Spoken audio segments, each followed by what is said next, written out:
중심이야 공부하면서 늘 그 힘들고 어려운 부분이 뭐냐면 이제 어떤 펄스 기호하고 보이는 세계, 보이는 현실을 기준으로 해서 거기서 일반 법칙을 찾아내는, 자연 법칙을 찾아내는 데 원리가 있다면 중심이야는 특히 정신분석은 보이지 않는 세계에서 법칙을 찾아내는 게 있습니다. 서로 반대되고 어쩌면 맞지 않아요.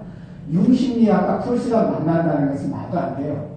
그런데 왜 내가 이렇게 펄스 기호학에 또 매료가 됐느냐. 그것이 서로 안 맞는 것 같지만 너무 큰 원리에 있어서는 맞는다는 거죠. 그래서 이제 저는 이제 보이지 않는 이 정신분석의 세계를 검증할 길이 없는가. 다시 말하면 펄스 어떤 이제 항상 기호학을 공부하다 보면은 유럽의 소시르 학파 쪽을 먼저 하게 되죠. 그러다가 우연히 펄스 기호학을 접하게 돼요, 대부분은. 그래서 펄스라는 사람도 있네? 기호학에서 이렇게 하면 접하게 되는데, 이제 펄스 기호학을 보면 어떤 유럽의 언어학 중심의 기호학하고는 너무 다르고 본질적으로 다르다는 것을 알게 되죠. 그러면서 저 같은 사람들은 이제 그 펄스 쪽을 더 보게 되는 겁니다. 왜냐하면 훨씬 더 보편적이니까. 펄스의 기호학은 굉장히 그 보편적인 원리를 제시합니다. 그래서 이런 그 보편적인 그 원리 속에서 어떻게 정신의 원리가 작동하는가, 이 두 개가 관계가 있다는 거죠. 그래서 이제 그런 차원에서 오늘 제가 하는데요. 펄스 기호학을 우리 이제 제가 이윤희 박사님한테 많은 도움을 받았어요.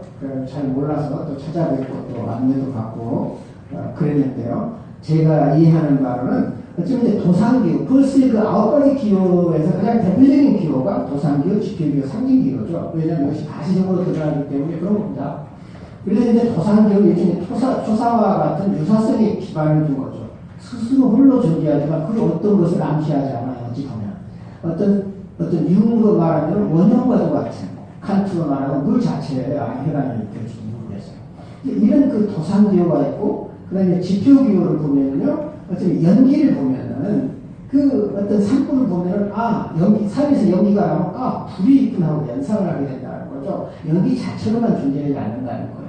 그래서 이제 그 어쩌면 관계성을 보게 되는데 이것을 지표기호라고 하고 또 이제 그 펄스의 책을 보면 상징기호 예가 나오는데 그때 이제 뭐 프랑스 군인이 이제 흑인 병사가 프랑스 국인 옆에 있는 어떤 이제 그런 어떤 이제 예를 가지고 들었는데 저는 우리나라 국기 어쩌면은 어떤 독립투사들이 그렸던 그런 우리나라의 그 애환이 많이 들어있는 그런 국기도 상징기호가 될 수 있겠다.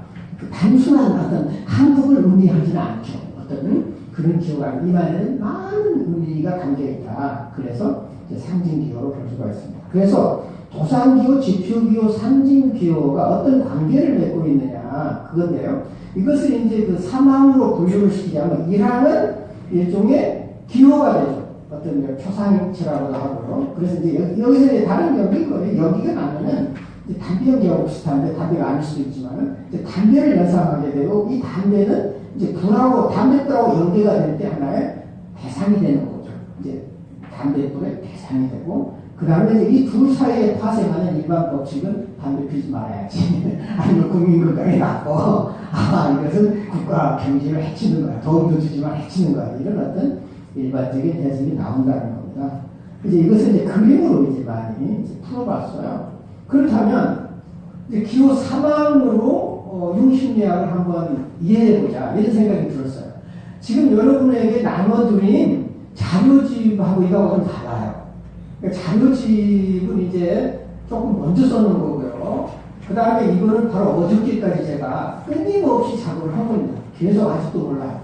끊임없이 작업을 하다가 최종했기 때문에 넘겨줄 시간이 없었어요. 그래서 만약에 1항에서 보면은 이제 기호라고 본다면, 융심리학이 기호라고 본다면, 융심리학이 지향하는, 융심리학의 초상화는 뭘까? 부분과 전체의 관계예요. 한마디로 말하면 융심리학은 뭐 어렵다, 뭐 아니마다, 아니무스나, 뭐 페르스나 이런 건 아니고 융심리학의 치료 기법은 뭐냐? 부분을 전체화할 때 우리는 아파요. 일종의 컴플렉스 같은 거. 그러니까 자기 자신의 생각에 빠져서 세상이 다 그런 걸로 생각을 한다든가, 내가 그러니까 너도 그럴 거다라고 한다든가, 아, 다 그렇지 인생은, 이런 식으로 뭔가 그 부분적인 경험을 전체화시켜버리는 이런 게 빠져버릴 때 모든 신경증과 정신증의 원인이 된다는 거예요.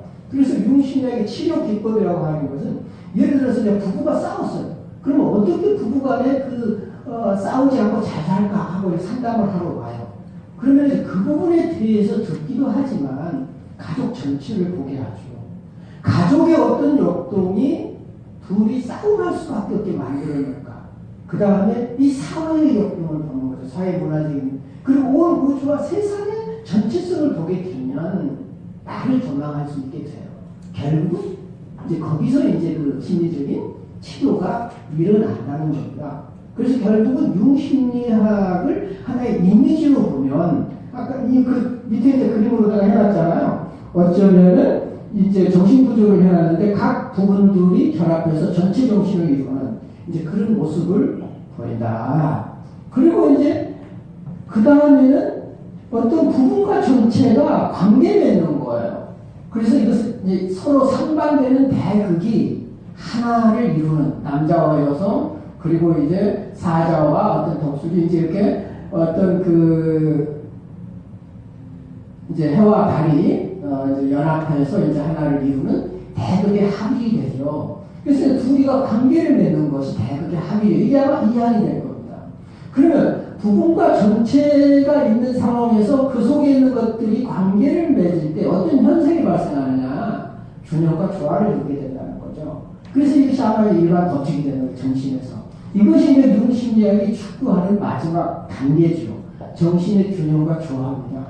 그러면 해결이 되는 거예요. 문제 해결이 되는 겁니다. 그래서 이제 융심리학이라고 하는 것은 단순히 치료 기법이라든가 문제를 해결하는 것이 아니라 최종적으로는 정신이 온전해지는 거예요. 어찌 보면은 균형을 이루고 조화를 이루는 거죠. 단순히 문제를 해결했다고만이 풀리는 것은 아니라는 거죠. 그래서 이제 이런 것으로 볼 수가 있는데요. 자, 그렇다면 제가 이제 융심리학과 펄스 기호학을 보면서 꿈을 해석하는데 펄스 기호학이 굉장히 큰 역할을 할 수 있고, 내 분석이 맞았나 틀렸는가를 검증하는데 펄스 기호학이 굉장히 유용하다고 생각을 했습니다. 그래서 한 2년 가까이를 매주 꿈 분석을 통해서 우리 스타트부에서 적용을 해보고 해석해보고 검증을 해봐서 안 되더라고요. 안 됐어요. 잘 되리라 난 생각하고 포스 기하학이 뻥 빠져가지고 해봤는데, 일단은 내가 포스 기하학을 잘 모르고 그 다음에 적용하는 데 있어서 너무 달랐습니다. 왜 다른가를 몰랐어요, 제가. 그러면서 이번에 이제 이 발표를 위해서 계속 준비를 하면서 결국은 서로 다른 학문의 영역인 융심리학과 펄스 기호학이 만나려면 유사점이 뭐고 차이점도 분명히 알아야겠다. 그래서 결국 유사점을 보고 차이점은 뭐냐. 결국은 이제 어쩌면은 기호와 어떤 대상이 만나서 무언가를 만들어내느냐라고 하는 이런 상황은 굉장히 보편적인 거라는 거죠. 그것은 이제 유사한데, 자, 다른 점을 보자고요, 한번. 벌써 기호학에서 일항을 기호라고 한 것은, 우주 만물과 사람과 사물과 자연 모든 것을 포함해요. 일종의 어떤 사상이나 관념, 사건까지 모든 것을 포함해요. 그런데 꿈이라고 하는 것은 사람을 대상으로 하는 거죠. 이것부터가 다른 거예요. 그러니까 뭐냐면 펄스 기호학은 굉장히 보편적인 대상을 추구하는 거고 보편적인 기호인 거예요. 근데 꿈이라고 하는 것은 상당히 개인적이라는 거죠. 개인의 정신이에요. 그렇다고 본다면 펄스 기호학은 굉장히 넓은 개념이라는 거죠. 그리고 이제 융심리학이나 정신분석에서 말하는 기호라고 하는 것은 주로 사람을 대상으로 하는 되게 좁은 개념이 들어가 있다.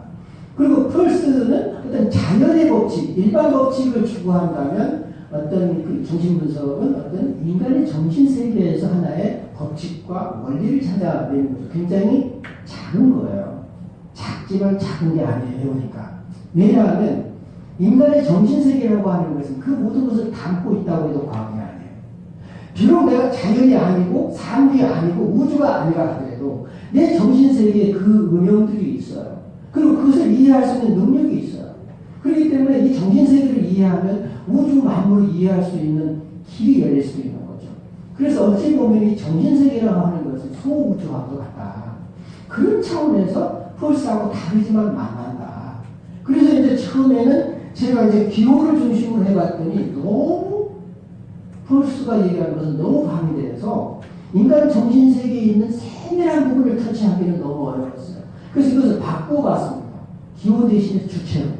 다시 말하면 주체라고 하는 개념은 기호의 아류예요. 그러니까 기호 속에 있는 하나의 작은 어떤 개체에 부과하는 것이라면 주체라고 해놨을 때 어쩌면 사람이 중심이 되고 정신세계가 들어오게 된다는 거죠. 그래서 나는 펄스를 제대로 이해하기도 전에 왜곡시켰습니다. 왜냐하면 펄스 이론 가지고 적용을 그렇게 해보려고 했는데 안 되는 이유를 발견했고 그것이 왜 그러느냐. 정신의 세계와 우주의 세계, 물질의 세계, 자연의 세계, 감각 때문에 그렇다는 것을 발견하고 재정립을 하게 된다는 거죠. 그러면서 펄스의 일하는 기호고 유사성의 근거를 한다면 지금 꿈에서의 일하는 기호 안에서 이제 주체의 일하게 될 테고 주로 자기 자신에 대한 꿈이에요. 꿈도 자기 자신에 대한 꿈이 있고 남하고 관계하는 꿈이 있고 상징적인 것을 보여주는 꿈이 있어요. 크게 보면 세 종류가 있어요. 그러면 이 자기 자신에 관련된 것은 주로 뭐냐면 자기 완성을 목적인 거죠. 어찌 보면 이제 여러분 이제 정신분석이나 심리학 공부한 사람은 알겠지만 투사를 한다거나 아니면 내사를 한다거나 하지만 자기가 자기 자신을 돌아보는 꿈이 있어요. 주로 대상과 관계를 맺지 않는 자기 자신에 관련된 꿈인 거죠. 이런 경우는 주로 주체에 한정되어 있다. 대부분의 꿈은 일항에서 머물러요. 그래서 어려워요. 근데 나중에 또 말씀드리겠지만 꿈 해석이 왜 어렵냐? 자기 자신에 머물러 있기 때문에 어렵다는 거죠. 두 번째, 일항이 대상이라면 펄스는 현실적인 대상이라야 돼요. 실제 있어야 돼요. 실존 대상이에요. 근데 꿈이라고 하는 대상은 뭐냐? 심리적 대상이에요. 정신적 대상이에요. 그러니까 다시 말하면 환상도 대상이 될 수 있고 현실 속에 없는 것도 대상이 될 수 있고 신화적인 이미지도 대상이 될 수 있고 모든 것이 대상이 될 수 있어요. 펄스는 꿈을 좋아하지 않아요. 그리고 심리학을 좋아하지 않습니다. 왜냐하면 바라보지 않고 뒤틀리니까. 이것을 다시 말하면 펄스에게서는 기호와 대상이 철저하게 1대1의 관계라야 돼요. 대상은 대상으로서 독립적인 가치를 지녀야지 종속돼서는 안 돼요. 만약에 종속이 된다면 그것은 어떤 degenerate, 부패한 대상 관계가 되는 거죠. 펄스 이론으로 말하면. 근데 융 심리학으로는 정신분석에서는 얼마든지 가능한 거예요. 정석적이든 뭐든 그런 대상 관계는 얼마든지 존재한다는 거죠. 이런 부분이 이제 펄스하고 너무 차이가 나는 거죠. 그래서 심리적 대상이고 주로 이항은 투사 대상이다. 심리학에서 말하는 것은 실질적인 관계, 있는 그대로 보는 게 아니에요. 투사해서 봐요. 왜곡돼서 본다는 거죠. 우리가 사람을 대할 때, 그 사람을 있는 그대로 못 봐요, 사실은. 내 생각으로 본다는가, 이미 있는 내 안에 있는 어떤 이미지를 통해서 보지, 그 사람이 있는 그대로 보지 못한다는 거죠. 이런 부분은 펄스가 이제 취급하려고 하지 않았다는 거죠. 그 다음에 이제 세 번째는 이제 이것 좀 기호와 대상 사이에서 발생하는 중간자의 어떤 해석체. 이것은 자연적인 법칙과 보편적인 원리, 어쩌면은, 사회에서 받아들여질 수 있는 관습들, 어떤 도덕적인 법칙들, 어떤 이제 일반화된 이런 원칙을 이제 찾아내는데 이제 공헌을 한다면, 꿈이라고 하는 것은 이 해석체를요, 저는 뭐라고 했냐면은, 이제 펄스가 이제 그 중간 매체라는 얘기를 하잖아요, 이제. 그런데 여기서는 나는 중간자, 그리고 더 확대해서 중간 영역으로 확대하자. 그런데 펄스에서도 분명히 상황은 중간자도 되고 중간 영역도 돼요. 근데 이제 이것을 우리는 이제 펄스를 단순하게 이해하다 보면은 일항과 이항을 매체해 주는 걸로 말하면 그러지 않아요. 사실은 매체에서 나오는 일반 법칙도 있지만은 중간 그 자체도 되기도 하고 중간에 영역이 되기도 합니다. 펄스에서도. 이제 공부를 하다 보면. 그래서 이제 이것을 좀 더 확대된 개념으로 해석체라고 쓰니까 잘 이해를 못해 사람들이. 그래서 중간자 혹은 중간 영역, 여기에서 뭐가 발생하느냐, 주체와 대상 사이 어떤 관계를 맺느냐를 보면은 개인적인 신념이 있어요. 나는 저 사람을 이렇게 대해야지. 나는 엄마를 이렇게 대해야지. 난 아버지를 이렇게 대해야지. 난 교수님을 대할 때 항상 이렇게 해야 교수님이 나를 예뻐해주고 지도를 잘해주죠. 방식들이 있어. 다 달라, 사람마다. 다시 말하면 사람이 살아오려면 자기 노하우가 있다는 거죠. 생존 전략이기도 해요. 이것은 펄스가 말하는 일반 법칙은 아니에요. 개인의 법칙인데 그 개인의 법칙이 펄스가 말하는 일반 법칙과 얼마나 유사한지 이게 이제 문제가 되는 거죠. 내 개인의 법칙이 특수한 상황이 특수한 법칙이 보편의 법칙과 가깝다면 건강한 거예요. 오케이? 근데 내 개인의 법칙이 다른 사람이나 이 사회에서 받아들여질 수 없는 그 펄스가 말하는 보편의 법칙과 어긋나면 어긋날수록 신경증이 되고 정신증이 되는 거죠. 이해가 가시죠? 그래서 어떻게 하면 정신분석과 펄스의 기호학이 유사하면서도 다른지 이제 이것을 이제 보겠는데 시간이 좀 걸렸어요. 여기까지 오는데도 상당히 내 나름대로 시간이 걸렸습니다. 그래서 이제 이번 그 방학 때도 머리 끙끙 싸네 머리 하다 보니까 그러다 보니까 이제 주체는 뭐고 대상은 뭐냐 해도 이제 관심이 쏠렸어요. 도대체 이게 뭐냐는 말이지. 우리가 생각하는 그 주체라는 게 뭐냐는 말이야. 그리고 우리가 생각하는 대상이 도대체 뭐지? 그러면서 이제 막강히 이제 주체와 대상 이제 타자 관계를 또 보게 됐고요. 또 융이 말하는 주체와 객체를 또 보게 됐고요. 아직 모르겠어요. 뭐가 뭔지. 뭔가 관계를 맺는 것 같은데 아직 모르겠다는 겁니다. 그래서 재밌잖아요? 몰라야 재밌는 거예요. 알아버리면 재미없죠? 재미없어요. 그래서 이제 어쩌면은 중간 영역에서 개인적인 신념이 보이고 어떤 생존 전략이 보입니다. 이거 이제 내가 만들어낸 건데 기가 막힌 거야. 이건 정말 지금 얘기한 것들이 책이 없는 것들이에요. 용책이 없고 펄스 책이 없는 거예요. 왜 이제 이름을 만들어내느냐? 어떤 사람이 이름을 만들어내느냐? 돌파리들이 만들어내요. 왜냐하면 기존의 종교적인 자격이나 자격증이 나는 자격증이었거든요.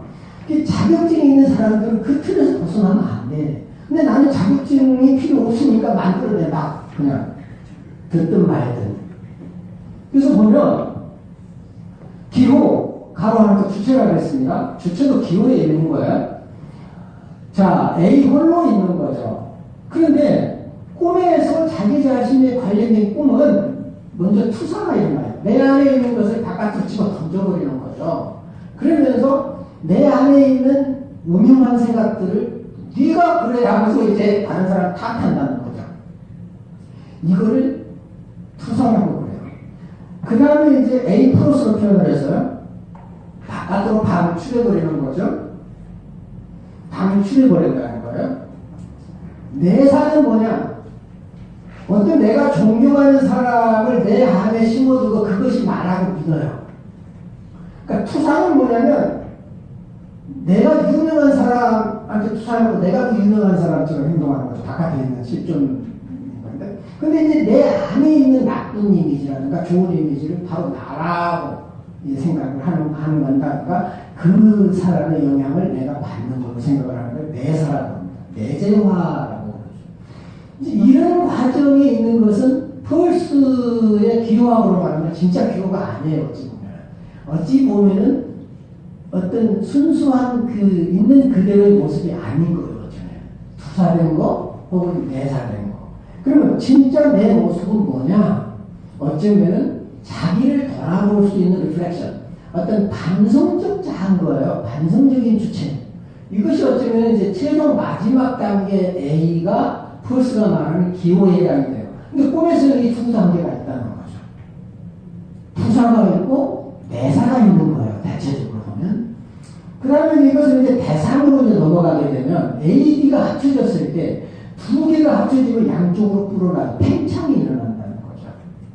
단순하게 이제 양적인 팽창이 일어나게 되죠. 그리고 양적 관계가 형성돼. 서로 탁탁하고 있어. 그러니까 오합 뒤조인 거예요. 여러 사람들이 있는데 두 사람이 합쳐졌는데 어떤 관계도 맺지 않아. 그 참 사람은 많은데 되는 거 하나도 없어. 우리는 사람은 적어도 뭐가 되거든요. 그러니까 이게 문제가 뭐냐면 그 다음에 이제 이런 관계가 있고요. 진짜 A-B 관계가 아니죠. 그 다음에 A-B가 이제 이렇게 안 되니까 질적 관계로 말을 촉수시킨다는 거죠. 그러면서 어쩌면은 이제 A, B 마이너스 상태인데, 그러면서 질적 관계가 있고요. 어쩌면 양적 관계를 맺든 질적 관계를 맺든 펄스가 말하는 관계는 이것이 아니에요. 어쩌면 펄스가 말하는 것은 어쩌면 유기체적 관계인 거예요. 1대1로 있으면서 서로가 살아야 돼요. 다시 말하면 어떤 대상도 기호에 정속되지 않아야 돼요. 그리고 기호는 대상을 미리 암시하지 않아야 돼요. 가능성은 갖고 있지만, 잠재성은 있지만 미리 대상을 지적하지는 않아야 돼요. 그런데 이 두 개는 굉장히 유기적인 관계를 맺고 생명의 관계를 맺는다는 거죠. 그래서 아까 이제 어쩌면 바이오 세미오시스 얘기까지 했는데, 어쩌면 기호와 대상이 서로 살리는 관계, 원생명의 관계가 돼야 된다는 얘기를 했잖아요. 그래서 이제 A, B가 이제 펄스가 말하는 대상이 될 겁니다. 그 다음에 이제 이 두 사이가 중요한데, 이제 이 부분에 대해서 제가 본 펄스는 이렇게 상세하게 나눠놓지 않았어요. 근데 이제 이것은 이제 꿈을 보니까 이것을 우리가 상세하게 알아야만 꿈을 분석할 수가 있다. A와 B가 만나면 중간 영역이 생겨요, 첫째. A, B가 만나면, 너와 나만 만나면 보이지 않는 중간 영역이 당연히 생겨버려요. 근데 그 보이지 않기 때문에 너와 나만 있는지 알아. 이제 여기서 모든 인간관계를 깨져버리는 거예요. 부부관계도 마찬가지예요. 친구도 마찬가지예요. 너와 나만 있는지 알아. 근데 두 사람이 만난 즉시 제3의 영역, 공동의 공간이 생겨버린다는 거죠. 보이지 않는 공간이. 이 공동의 공간에서 문제를 풀어야 됨에도 불구하고 기호와 대상 사이, 주체와 대상 사이에서만 문제를 풀려고 하는 거죠. 결코 풀리지 않아요. 왜냐하면 의미가 파생되지 않고 법칙이 파생되지 않기 때문에. 그 일반적인 법칙과 의미의 파생은 제3의 영역에서 파생한다는 거죠. 다시 말하면 너도 아니고 나도 아닌 제3의 영역에서 파생돼야만 공정한 거예요. 근데 그렇지 않고 내가 맞아. 넌 내 말 들어야 돼. 내가 많이 배웠어. 교수는 학생이 야 네가 뭘 알아. 아닌 거죠. 그건 있을 수 없는 얘기예요. 학생이 몰라도 학생은 학생대로의 어떤 주체와 대상의 역할을 하는 거예요. 그러니까 이제 어찌 보면은 교수와 학생과의 관계는 학생마다 교수가 다 다르게 해야 된다는 거죠. 다르게 하면서 일관성이 있어야 돼요. 참 어려운 문제인 겁니다. 각자의 그 상황을 고려해 주면서도 어쩌면 교수가 지향하는 관계의 일관성을 벗어나면 안 된다는 거죠. 이것이 이제 어쩌면 기호와 대상 사이의 관계다. 그러면서 맨 처음에 이제 둘이 만나면 뭐가 생기냐? 중간 영역이 생기고, 그 다음에 그 중간 영역에서 뭐가 이제 그 중간 수단이 생겨요. 매체가. 그 다음에 최종적으로는 거기서 하나의 중간 산물이 파생돼요. 이 3단계를 거치더라고요. 대부분 보니까. 그러면 두 사람, 두 대상이 만나고, 기호와 대상이 만나고, 주체와 대상이 만나면 중간 영역이 발생하는데, 이 중간 영역은 하나의 둘의 배경이 돼요. 컨텍스트 돼요. 상황. 혹은 백그라운드. 배경이 되고, 그 다음에 둘을 공유해요. 이 중간 영역이 둘을 다 포괄한다는 거죠. 공통 집합이 되는 거죠. 합집합. 그렇게 되고, 그 다음에 이제 펄스는 정신적 것을 배제하기 때문에 이런 얘기를 안 하죠. 두 영역이 만나면, 두 대상이 만나면 이것 또한 이제 3의 영역, 초월이 발생해요. 이게 정신적인 거예요. 이것이 이제 펄스하고 구별되는 이론이에요. 정신적인 영역, 너도 아니고 나도 아닌 제3의 영역은 초월의 영역이에요. 그 초월은 위로도 초월이지만 아래로도 초월이에요. 또 옆으로도 초월이에요. 그래서 어찌 보면은 그 초월이라고 하는 영역을 잘 살펴볼 필요가 있어요. 이것은 영적인 힘을 이렇게 치부해서는 안 됩니다. 알 수 없는 영역이기도 해요. 그 영역은 미지의 영역이기도 해요. 오늘 저는 이제 뭐 저는 여기 다른 동네 와가지고 굉장히 기가 죽을 줄 알았는데 하다 보니까 기가 안 죽네. 오래 가겠어요? 뭔가 여러분들이 지금까지 계셔서 굉장히 저한테는 빚진 게 있고요. 또, 이 시간이 재밌어야 되겠다. 그렇죠. 기분 좋게 가야 되겠다. 그런 생각이 들어서 최선을 다하고 있습니다. 지금 맞아요? 그러고 있는지? 중간 수단이 있어요. 그 중간 영역에서 단순히 처음에는 이제 부부간에 싸워. 그러면 부부간에 공통의 영역이 생겨. 왜 싸웠냐고, 애들 때문에 싸웠다면 애들이 중간 영역이 되잖아요. 그럼 애들은 중간 영역이면서도 동시에 중간 매체예요. 애들 때문에 화해하기도 해. 이제 어찌 보면 그 두 대상 사이에 만나자마자 중간 영역이 생기고, 그 다음에 거기에서 이제 중간 둘을 맺어주는 뭔가 만나게 해주는 매체가 필요하잖아요. 물론 펄스는 그 매체에서 일반인 법칙을 이제 찾아내죠. 그래서 이제 매체가 생기고요. 그 다음에 마지막으로 합성해서 이제 애를 낳아야죠. 그러니까 이제 남녀가 만나서 싸워가지고 화해를 해가지고 잠자리를 한 걸로 끝나면 안 돼. 거기서 애가 나와야 돼, 애가. 상징적인 애입니다. 여러분 꼭 상징적으로 아이가 탄생한다는 말은 결과물이 나온다는 거죠. 그래서 이 펄스가 말하는 일반 법칙이 일종의 결과물인 거죠. 결과물인 거예요. 근데 심리학에서는 그 결과물이라고 하는 것은 어쩌면은 한 단계 테이크오프, 업그레이드 된 걸 겁니다. 심리학에서는. 인격적인 상승이 이제 이루어지는, 레벨이 달라진다는 거죠. 단순한 치료라든가 문제 해결로서는 레벨이 달라지지 않아요. 레벨이 달라진다라고 하는 것은 세상을 달리 보는 거고, 우주를 달리 보는 거고, 사람을 다른 방식으로 대하고, 자연을 다른 방식으로 대하고, 그런 겁니다. 레벨이 달라진다라고 하는 것은. 이제 이런, 어쩌면 보면은 지금 1항, 2항, 3항의 발전 과정을 보여주기도 해요, 이게. 그래서 벌써 그러잖아요. 계속, 저렇게 해서 또 이제 3항은 1항이 되고, 그러면서 이제 기호가 대상으로 발전하고, 또 대상에서 해석지로 발전하는 이런 과정을 꿈에서도 볼 수가 있다. 그 다음에 이제, 왜 안 넘어가죠? 넘어갔죠? 그러면 여기 보시면은 이제 꿈도 세 유형으로 나눌 수가 있죠. 펄스가 말하는 도상기호, 지표기호, 상징기호를 저는 도상적 꿈이라고 했어요. 재밌죠? 도상적 꿈이 있어요. 어떤 꿈꾼 사람에 대한, 자기 자신에 대한 거예요. 그게 도상적 꿈이죠. 그 다음에 지표적 꿈은 꿈꾼 사람이 꿈 안에서 다른 대상과 끊임없이 관계를 맺고 적극적이고 능동적인 관계를 맺는 꿈이에요. 그러니까 수동적이거나 뭐 이제 어쩌면 폐쇄적이거나 정서적인 관계가 아닌 1대1의 관계를 맺는 꿈이 있어요.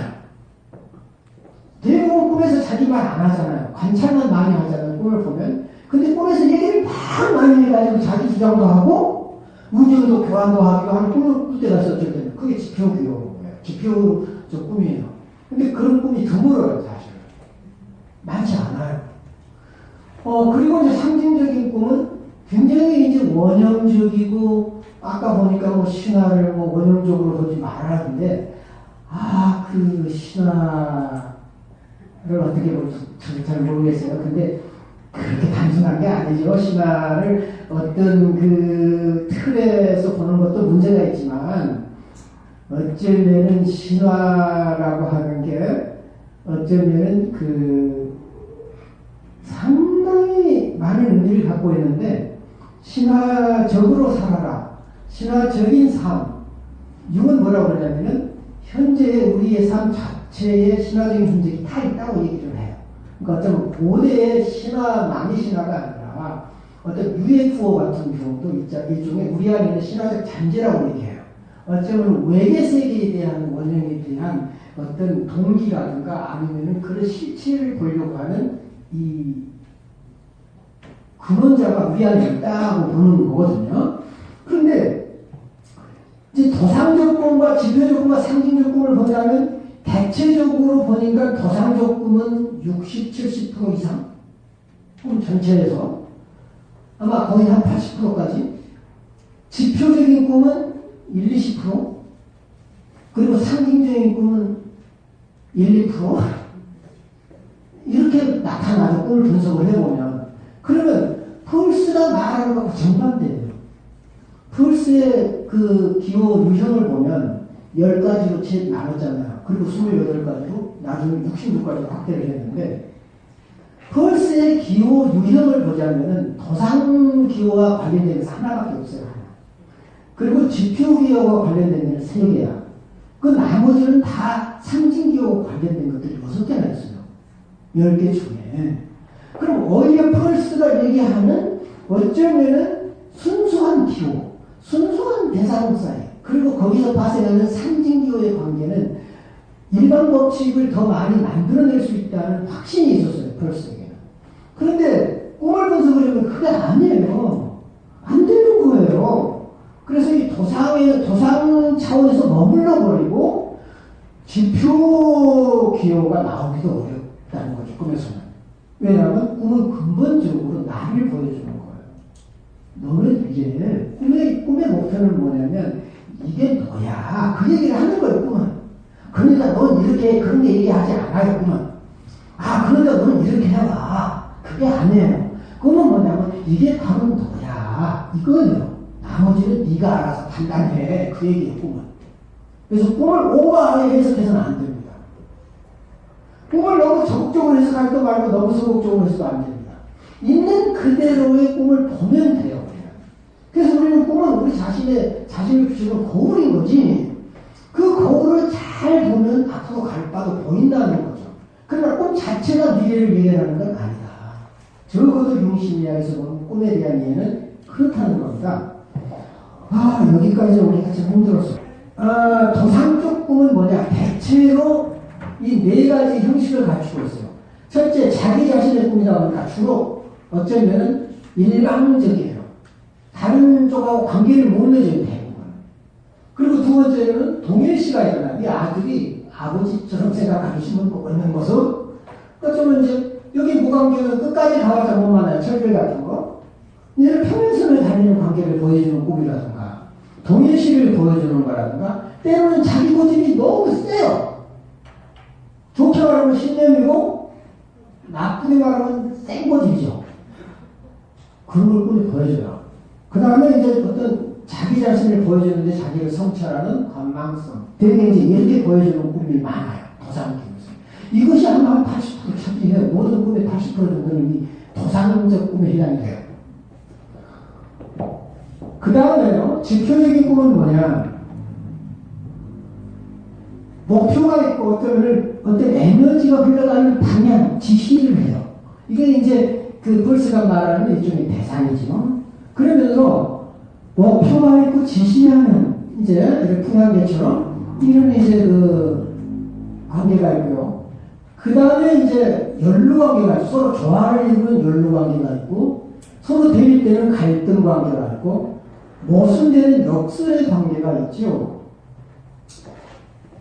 이게 이제 그레마스가 얘기하는 기호 사각형에서 가져온 겁니다. 제가 어떤 이형 대립에서 가져오는데 대체로 이렇게 진행이 돼요. 대체로. 그래서 이제 그 다음에 상징적인 꿈은 주로 직관 쪽이에요. 직관과 연관이에요. 감각과 지각이 아니에요. 오성이 아니에요. 어찌 보면 이성도 아니에요. 그걸 넘어선 직관이 보여요. 일종의 직관이라고 하는 것은 전체를 보는 능력이죠. 전체성. 부분에 얽매이지 않아요. 어느 학문을 하면 내 학문이 전부고 다른 건 아무것도 아니고 이건 아닌 거예요. 내 학문이 전체 학문 속에서 어느 위치에 있다고 볼 줄 아는 사람이에요. 진짜 학자예요. 그런 사람. 나는 그런 학자가 아직 못 돼가지고 그 융심리학에 빠져가지고 정신 못 차리고 있어요. 그 다음에 이제 상징성이 있죠. 굉장히 상징성이라고 하는 것은 보편성과 거의 맞닿아 있어요. 만다라에 많이 나타나죠. 그 다음에 상징적으로 개방적이에요. 경계는 있지만 소통이 가능한. 중간 연결이라는 게 그렇거든요. 일종의 경계예요. 경계인데 소통이 가능해야 중간 영역이 되는 거죠. 이게 그 이제 인류학에서도 이제 계속 그 중간 영역에 대한 경계에 대한 얘기를 참 많이 하죠. 이제 그 빅터 터너라든가 이제 어떤 그 인류학적인 이제 개념들이 또 많이 또 활용되기도 하는데요. 개방성, 중간성이에요. 중간 영역, 중간자. 진실이 이곳에 있어요, 사실. 꿈의 의미는 이곳에서 나타나요. 그 다음에 이제 마지막으로 영성이 있어요. 초월성. 정신세계에서 벗어 해결의 정신현상학, 그리고 과도기적인 중간대상이 유니카스 중간대상, 그리고 어찌 보면 이제 여기 지금 이제 펄스, 그리고 내가 이제 공부하는 융, 그리고 정신분석학적인 비혼이 말하는 오의 세계, 진실의 세계, 중간의 영역, 초월의 영역이 나한테는 지금 굉장히 좋은 소재로 지금 모아지고 있어요. 이것들이 어떻게 관계를 맺는가, 이제 이런 것을 공부하고 있는데요. 이제 이런 차원으로 전개가 됩니다. 자, 이제 꿈 분석을 하나의 예시를 통해서 이제 보겠는데요. 자, 볼까요? 간단한 꿈이에요. 나는 해가 진 무렵 계곡을 따라 시골길을 걷고 있었다. 자, 해가 진 무렵에 계곡을 따라서 시골길을, 이거 하나만 가지고도 해석할 게 너무 많은 거죠. 나라고 하는 것은 이게 융의 꿈이거든요. 해가 진 무렵이라는 경계. 그러니까 낮과 밤의 경계인 거예요. 어찌보면 중간 영역에 해당이 된다고 볼 수가 있죠. 중간 영역은 이 세계도 포함되고 저 세계도 포함되고 변화, 융은 뭔가 변화하는 시점이다. 이거 장관만 보고도 알 수가 있어야 돼요. 꿈 분석이 대단한 겁니다. 첫 번째 딱 알아야 돼요. 느낌이 와야 돼요. 계곡을 따라가. 계곡을 생각해 보십시오. 빠져 죽어요, 잘못하다가. 길이 좁아요.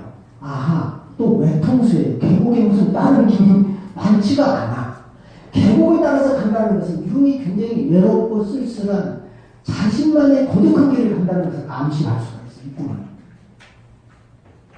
그리고 시골길도 걸고 있어. 여기서 이제 영어에서는 하이웨이라고 나왔는데 어쩌면 국도, 시골 국도 같아요. 그런데 재미난 건 그 다음에 좀 더 그 상황을 구체적으로 보여줘. 이게 배경이라면 전개로 가는데 오른쪽에는 가파른 언덕이 있어요. 자, 융이 걸어가고 있고 왼쪽에는 계곡이 있고 오른쪽에는 가파른 언덕이 있으면 시골길이 또 경계죠. 아까는 석양이 경계인데 이제는 시골길이 경계인 거예요. 왜냐하면 왼쪽이 빠져 죽고 오른쪽은 올라가지 못하고. 어떻게 해요? 융은 뒤로 백하거나 앞으로 전진하는 거 외에는 할 수 없죠. 다시 말하면 운명적인 여정인 거죠. 반드시 가야만 될 길인 거예요, 융은. 이 꿈의 이미지가 보여주는 것은 대단하단 말이죠. 그러면서 가파른 언덕이 있는데 그 위에 성이 있어요. 큰 섬이 있는데 높은 또 섬 탑이 있어요. 거기에 한 부인이 난간같은 곳에 앉아있어요. 융이 참 쓸쓸하게 고독하게 딱 가는데 예쁘지 않는지는 모르겠지만 예쁠 것 같아. 가는데 그것도 석양에 어떤 여인이 썸 타면서 나만을 탁 걸쳐서 있는데 그거 한번 꿈은 로봇으로 해석하는 게 아니에요. 느낌과 감정이 굉장히 중요해요. 그 상황이 잘 있어야 돼. 융이 돼서 느껴보고 그 느낌이 어떨까? 석양에서 오는 그 느낌이 어떨까? 그래서 이제 나는 융은 그녀를 잘 보기 위해서 안 보이니까 이렇게 쳐다보는 거죠. 목에 경련이 일어날 정도로 쳐다봐요. 자, 이제 관계가 일어났죠. 만약에 융이 기호라면 융의 기호는 단순한 융이 아니죠. 무언가를 암시하지만 드러내지 않는 잠재태예요. 어쩌면 그 가능성만을 갖고 있어요. 그 가능성은 뭔가 뭔가의 변화의 기로에는 융이 만나야 할 대상인 거죠.